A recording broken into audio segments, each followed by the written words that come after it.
these Stalkers in place, is going to be able to do a lot of damage. But because of this narrow choke, he has 5 sentries with a lot of oh, is there an Overseer? Yeah, the Overseer is going to be able to almost, yeah, and he does take out the Observer. Very, very nice play there.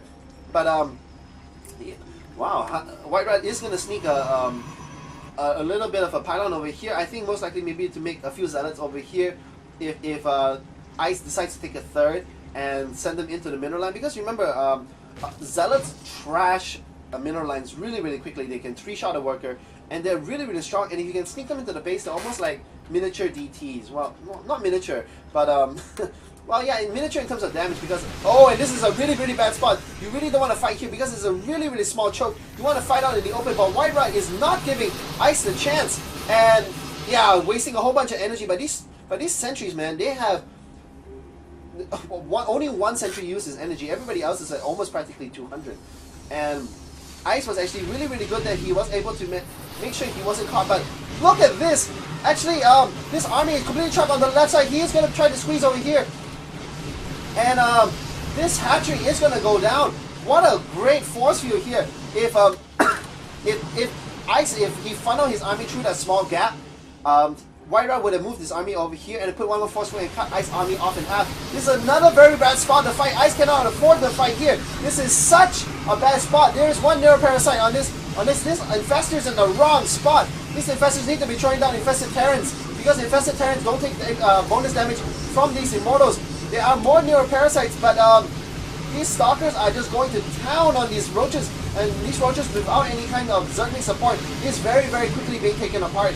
And remember, with the changes to Neuroparasite, it only lasts 10 seconds. So Ice was doing a great job at Neuroparasiting these Immortals, and these Immortals actually killed a lot of their Stalker buddies because they basically 4-shot a Stalker. But because it only lasts 10 seconds and a Stalker shoots at 1.5, basically the Immortal shoots about 6 times and then it's over. So he only gets 6 shots off. So that's actually a really expensive requirement.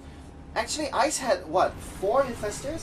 He could have thrown down, the Infestors had 4 energy. He could have thrown down 8 times 4. He could have thrown down 32 Infested Terrans on the other side of the force field, and then maybe come down here to deny the gold. But no, instead he went Neuroparasite. But what a shame! There's a lot of Roaches went down, and Ice is making the proper counter.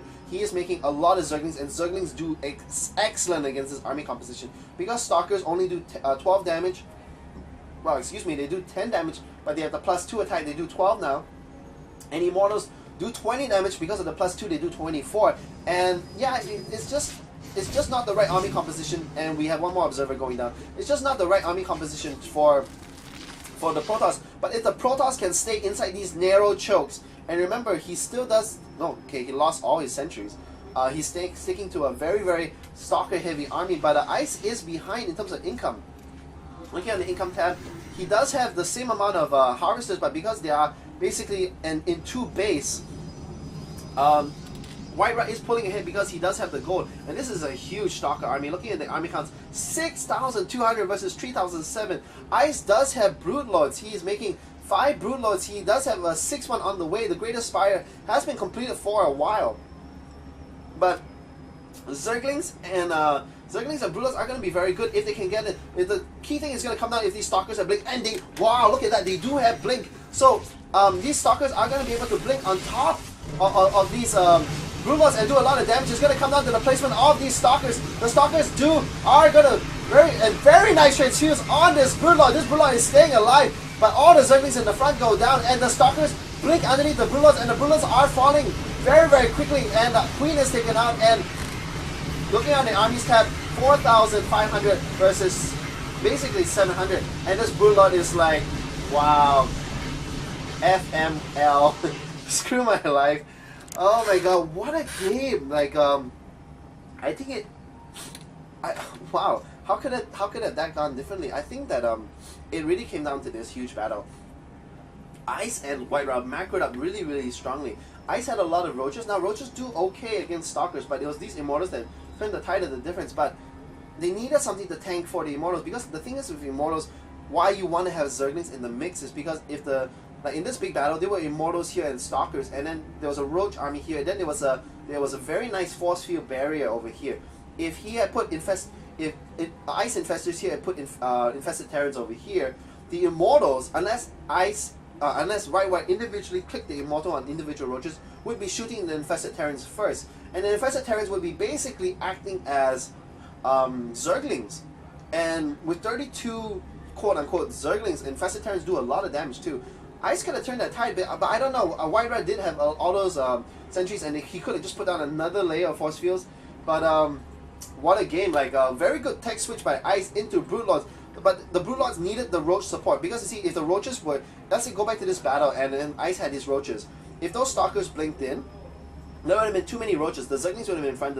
The Stalkers would not have been able to blink. If they try to blink forward, half would come here, other half would come here, and they wouldn't be able to get a nice concave on the Broodlords. It really came down to this big battle. Ice lost too much army, and WhiteRa didn't allow him to macro up. But what a game! On the income, they were dead even. It just came down to that one critical battle. But what a game! I can't wait to cast game 2. This is a really good bunch of players, and yeah, I'll see you guys in game 2. This is HT Phoenix signing out.